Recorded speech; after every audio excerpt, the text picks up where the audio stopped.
Hey everybody, my name is Dr. Kathleen Carter Bell and I teach oboe at Auburn University. Today I wanted to talk with you about the 2022 Alabama All-State Etudes, and they come from this book. You can see my trusty copy here. And I'm going to start by talking about the lyrical etude. So this etude is dubbed the lyrical etude. And whenever you play something that is called lyrical, there are some certain things that you really want to make sure to include in your interpretation. So I would always start off by identifying the tempo that makes a lot of sense for you. And the recommended tempo is 100 to the 8th note in this case. I think that could be a little fast, but if that feels comfortable to you, go for it. My ultimate tempo is about 92.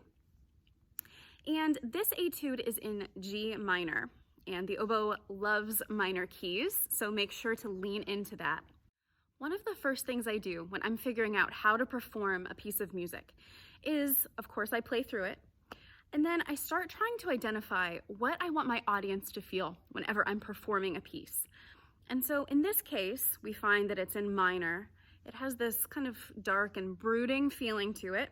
We definitely don't want to rush through it. I always talk about pulling on the musical line, and I give the analogy of pulling taffy. Have you ever been to one of those candy stores where you see taffy being pulled in the windows?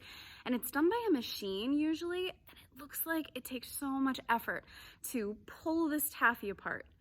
Well, I want you to feel that as you move between these notes. We want it to be luscious and smooth and seem like you have to really fill the space in between those notes. So we are tasked to play from the very opening all the way to the 4th line, and that first G is where we stop. One of the tricky things about this particular etude can be the rhythm, which can look a little daunting at first. So make sure to take the time to subdivide when you are working on this. These dotted rhythms, as you see in measure 1, can turn very triplety if you don't really subdivide all of those little 30-second notes in there. So it's slow, so it's not too hard to do that. Da da da da dee, da da da da dee, da ta ti is the rhythm that we're going for, rather than dee ta da, which sounds like a triplet, which is not the right rhythm here. Another really important thing to do early on is to identify the phrases. And in this case, there are some very long phrases and there are also some shorter ones as well. And figuring that out is going to help you decide where you're leading to as you play this etude. The breath marks are really good clues about figuring out this phrasing. So for instance, the first long phrase that I would identify would go from the very beginning until the A that occurs in the 4th measure right before that breath mark. Within just that one phrase, we have to give it shape in order to lead the audience through this beautiful piece of music. And one of the important things in doing that is figuring out high points and other resting points along the way that we need to emphasize. In this case, we have a beautiful crescendo leading up to that high B flat. And so I think that is a very important moment to lead to. It's interesting that it's kind of early on. Often these climaxes happen later in the phrase. We also find a lot of trills in this etude. And since this is a lyrical etude, and depending on whatever character you choose for this piece, make sure the trills fit into that lyrical quality and this minor quality of a slow etude. So I wouldn't whip them. I wouldn't try to put too many trills in there. What I would try to make sure to do is lean on them to add extra emotion. And then the little notes afterwards just need to lead right up to the next 16th note. Tai da da dee da, tai ya da da dee da, which is going to give it the right motion out of there so you don't get stuck in those trills.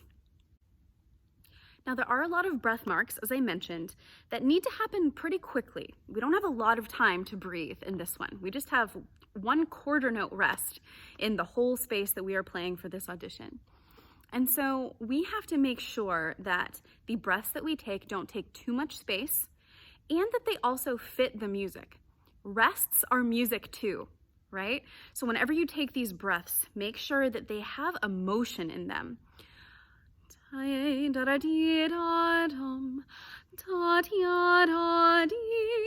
You can make that feel like an emotional upheaval to just take a breath, and make sure that they don't take too much time as well. As oboists, we need to pretend that we are singers a lot of the time.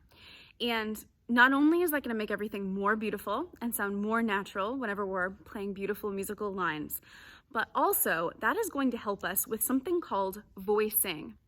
And that is when we use our throat and the space inside our mouth and our jaw in order to help us reach notes. If we just play in a kind of locked position all of the time, it's going to be really hard to get a bunch of our low notes out and to get the right color on very high notes. So from the very beginning of this etude with that low G, I'm thinking pretty deep and dark, oh, and I'm thinking a round mouth shape, oh, in order to really get into that G, which is really part of our low register. So make sure you reach down to that, and that will help you get a nice clear start from the very beginning. Similarly, on the second line, we have this series of higher notes. So we have some C's and high D's as well. For those notes, I need to aim a little bit higher in order to focus the sound and get any reed noise out of there, and just make it sound soaring and beautiful.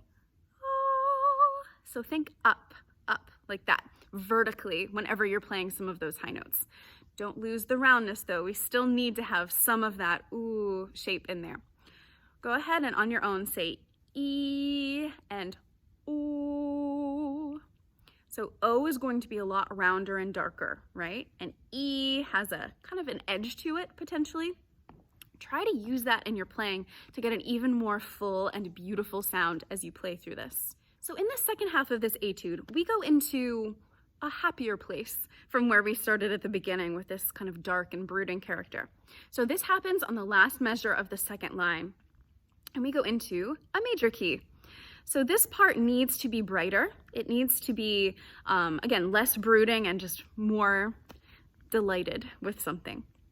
One of the hard things about this particular passage is that 16th note passage that happens on the third line in the second and third bars. It's really easy for us just to play these super vertically as we go through it. But I would challenge you to try to come up with places where you're going to lean out in order to make the phrase more exciting and give it shape. So for instance, in the second bar of the third line, I put a little slash after the staccato F note. And by the way, none of the staccatos in this slow etude are going to be super sharp and pointed. They're still round, even though there's some separation. But I put a little slash after that note, and then I reach up to that high D, and I use those three notes at the end of that measure to propel myself forward into the following measure, which is measure 3.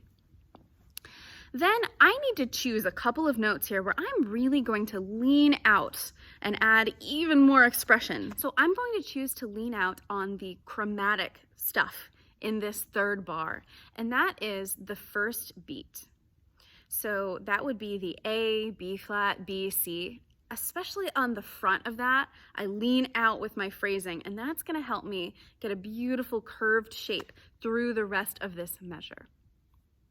At the very closing of this etude, we have a turn, which just means that we start on a note, we go to the note above it, we return to that note, we go down to the note below it, and then we return to that note ultimately. So this turn's written out for us, but sometimes we'll just see a little symbol which indicates that we should throw one in. But here you can see it all.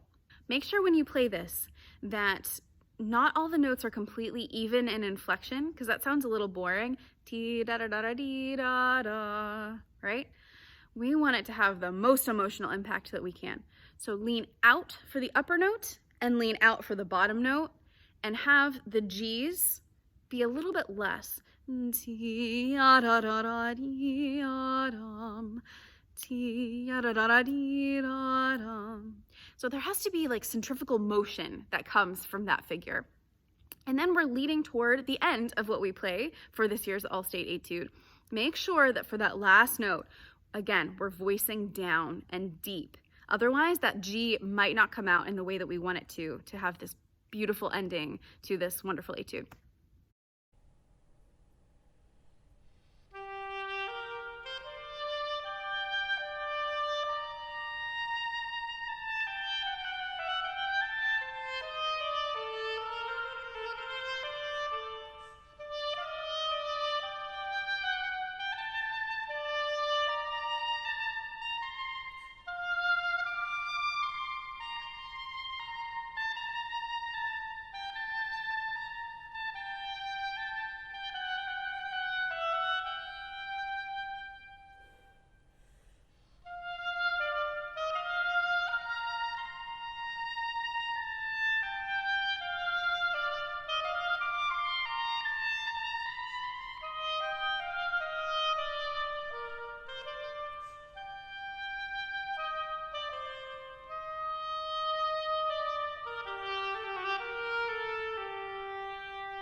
The technical etude that we need to prepare this year is on that same page. It's Fairling number 20, and it is also in the key of G minor. This particular etude is marked allegretto, which is on the faster side for a tempo, but not too fast. And the recommended tempo marking that we have is quarter note equals 104. So get your metronome out and see how fast that is. Now, as you're preparing this, I want to remind you, this is a recommended tempo marking. So if you feel like you need to go slower in order to make things clean, in order to fit in all of the musical stuff that you want to do, in order to be accurate, then go for a slightly slower tempo. That's totally okay. But it is really exciting when we play this completely up to tempo. So just like with the lyrical etude, I want you to very early on identify what the characters are that you want your audience to feel and to hear as you're playing it. If you don't have anything in mind, they might not have anything in mind as you play. So it really helps clarify things and helps you make a lot of your musical decisions. So a few of my words might be leaning into flourishes. So flourishes that just sound easy and effortless would be another great word. And I throw spicy in there because we have a bunch of trills in this movement that have to be just so and add this little flair in there. And we need to have enough kind of sass with those in order to make that reach our audience, which is sometimes hard to do when there's a distance between us. I would practice this etude from the beginning all slurred. There's a lot of articulation, which is going to be very important later on, but focus on getting your phrasing and your musical direction down by slurring it. And then you can add the articulation on once you feel very comfortable with the rhythms and the notes.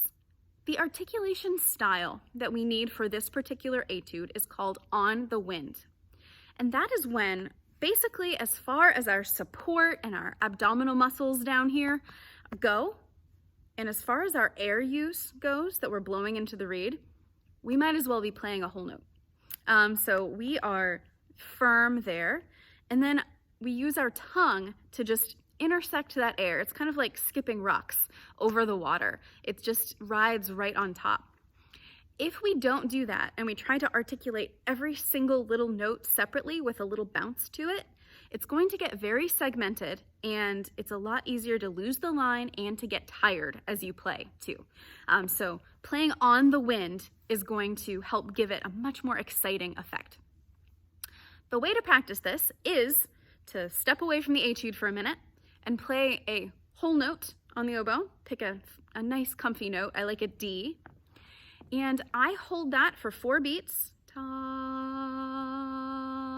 and then after that, you keep holding as if you're just playing a whole note, but your tongue didn't get the memo. So it's going to articulate quarter notes. So let me do that whole sequence. Ta, ta, ta, ta, ta, ta. And then you do a whole note again. This is going to help you figure out how this tongue just riding on the air works for on the wind articulation. And then once you got that down, you can progress to doing eighth notes and whatever faster articulations you need to do. In the case of this etude, we need to get up to 16th notes on the wind. Really watch the articulation patterns in this etude. There's a lot of change, so make sure you're accurately representing what is on the page. We have a lot of what we call mixed articulation, which means it's not just all articulated or all slurred. So that would be like patterns of slurring 3 notes and tonguing 1, or patterns of slurring 2 and tonguing 2. And there are some rules that we need to follow for these kinds of passages. A couple of things. We want to make sure that the rhythm stays the same in this. We want to make sure that the last slurred note is not clipped, which is really easy to do, but it makes the line sound like it's going like this as opposed to beautiful, easy, effortless. And we want to make sure that all of the articulated notes also match. So aim for those things and your mixed articulation will sound fabulous. I mentioned earlier that phrasing is extremely important for this etude. So I want you to decide exactly what your phrasing marks are, but let me just get you started. So on the first line, we have a constant string of 16th notes. So we need to determine where there might be little bits of rest, or maybe even notes or ideas that come back from an earlier thing. So in the very beginning, I put a nice big phrasing mark over the first 2 measures. And right there, it kind of restarts, right? Because it's the same idea as we heard in the very first measure. So I make sure to make that really clear to my audience that, okay, you're hearing this again. At the very end of that line, make sure that you are going further than where you started. And that can be phrasing, and it can certainly be dynamics. In this etude, we don't have a whole lot of guidance when it comes to the dynamics. And so you can definitely add some shape for yourself. For instance, in the 4th bar, I'm definitely crescendoing through the end of that bar in order to help propel me forward for this really exciting stuff that happens before the quarter note rest on the 2nd line. The beginning of the 2nd line can be tricky and trip people up as they're working on it. So the way I would advise you to think about it is in groups. So for instance, from the first measure on that 2nd line, about halfway through, we have a high B flat, A, G, F, and I group those 4 notes together. So I grab the front of that and play that, and then when I get up to the high D, I grab that note and play the next 4 notes. And the same thing from the A down to the half hold D. And then I let that really fun high D at the very end just float up and off out of this cascading pattern that I have before it. This is going to help me keep the momentum and keep the energy and not let anything get stuck. So we need to talk a little bit more about these trills. These trills, as I mentioned before, need to sound spicy. They need to sound kind of compact, and they need to be very clear to our audience because these are like exciting little spicy explosions in the middle of this etude. So we don't want it to sound like there isn't a trill at all. Don't try to add too many notes, especially if you're taking one of the faster tempos. You're not going to be able to fit many turns of the trill in there. Focus instead on giving a nice lean out for these notes, an accent to try and make it sound like a really important moment. A good rule of thumb for this etude is to follow the line. If a line is leading up, you lean out. If a line's coming away and coming down, you can come back away a little bit in the music. So if you feel like everything is a little too straight on, a little too monotone, I would go for that. And that's going to give you some of these exciting waves and some guidance toward the overall phrasing.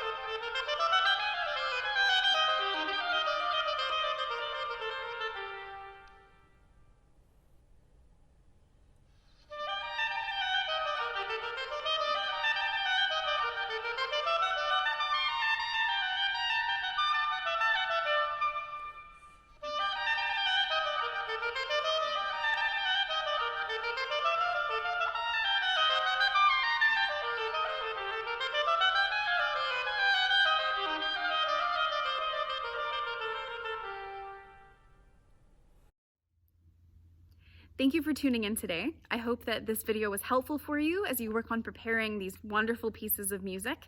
As ever, if you have any questions about these or anything else related to the oboe, please reach out. Good luck with your auditions, good luck with your preparation, and happy practicing.